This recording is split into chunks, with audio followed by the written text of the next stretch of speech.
আসসালামু আলাইকুম। Welcome back to my channel. Hopefully আপনারা সবাই খুব ভালো আছেন। আলহামদুলিল্লাহ আমরাও বেশ ভালো আছি। আমার কি জানি একটা রোগ হয়েছে, বাসার জন্য শুধু জিনিস কিনতে ভালো লাগে। আমার না বাসা সাজাতে এখন খুব ভালো লাগে। আর খুব ছোট, ছোট জিনিসে খুব খুশি হয়ে যাই।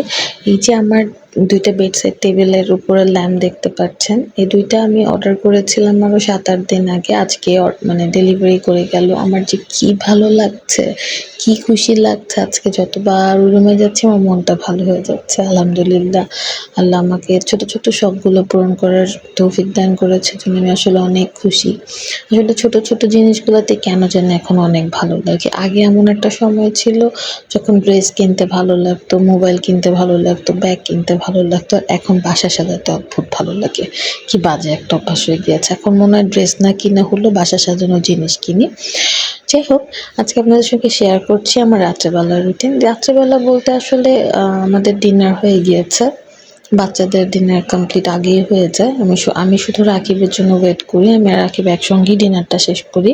যেহেতু আমাদের সারাদিন একসঙ্গে মানে নাস্তা, লাঞ্চ কিছুই করা হয় না। তো আমরা চেষ্টা করি রাত্রেবেলা একসঙ্গে খেতে। এমন হয় যে আমি যদি রাতে মানে না খাই, রাকিবও মাঝে, মাঝে খায় না।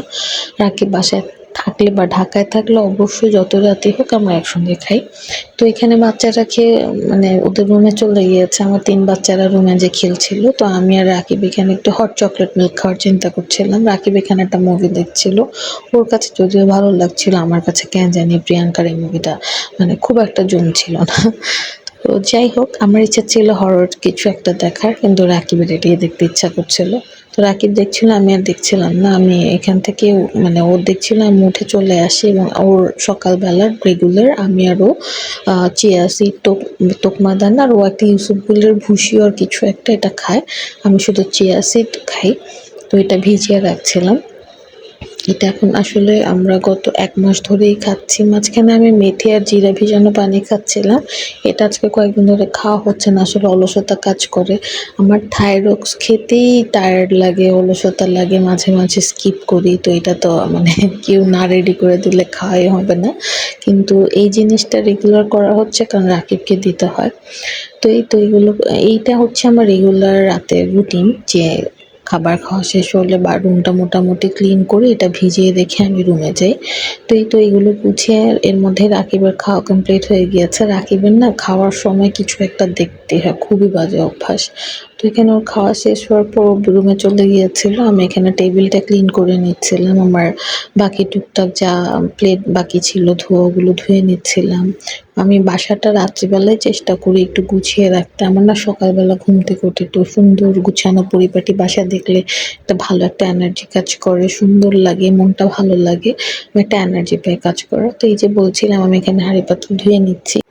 আগে যখন রুমাইসান ছোট ছিল তখন এমন হতো যে আমি রাত্রিবেলাও ঘরটা মুছে ঘুমাতাম। এখন তো মানে ওরা বড় হয়ে গিয়েছে, তারপরেও মানে রুম নোংরা করে। তো এখন আর ঘরটা সবসময় মোছা হয় না, যখন বেশি নোংরা করে ফেলে তখন মুছি। আর এখন আসলে আগের মতো এনার্জিও পাওয়া যায় না। তো যাই হোক, ওগুলো সব গুছিয়ে রেখে এখানে এসে দেখি আমার পুচকু এখনো ঘুমায় নাই, বড় দুইটাকেও ঘুমাতে দেয় নাই। তো এখানে ওদের সাথে একটু করে তো রুমে নিয়ে গিয়েছিলাম ঘুম পাড়ানোর জন্য। বিশ্বাস করবেন না, ১১টার দিকে না ১১:৩০ দিকে ওকে নিয়ে আমি বেডরুমে গিয়েছি। ও ঘুমাতে, ঘুমাতে রাত ১টা বেজে যায়। আমাকে যে ও কি পরিমাণ জ্বালায়। বড় দুইটাকে তাও ধমক দিলে কথা শুনে বা বললে বুঝে, এটা তো কথা কোনোভাবেই বুঝে না। ছোটগুলা মনে হয় সবসময় একটু বাদর হয়। তো যাই হোক, অনেক কষ্টের পর রামেসাকে ঘুম পাড়ালাম। তারপর এখানে আমার হাজব্যান্ড গেম খেলছিল কিছু, আমি বসে বসে দেখছিলাম। তো এরপর মনে হয়েছিল যে ঘুমায় যাব, কিন্তু শুয়ে দেখে যেন ঘুম আসছে না।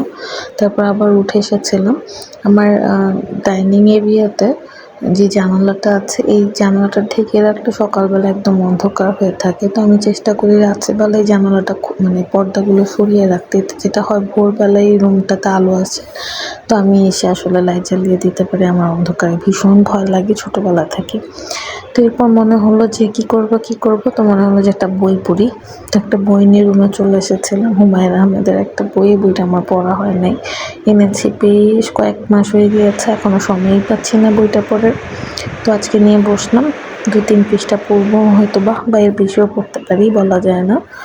তো পড়তে পড়তে আজকে আপনাদের থেকে বিদায় নিচ্ছি। সবাই ভালো থাকবেন, সুস্থ থাকবেন, আমাদের জন্য দোয়া করবেন এবং যদি ভালো লাগে একটু লাইক দিয়ে যাবেন, কমেন্ট করে যাবেন। যদি কিছু চেঞ্জ করার হয় সেটাকে আমি অবশ্যই মাথায় রাখবো। সবাই ভালো থাকবেন, সুস্থ থাকবেন। আজকের মতোই অবধি। আল্লাহ হাফেজ।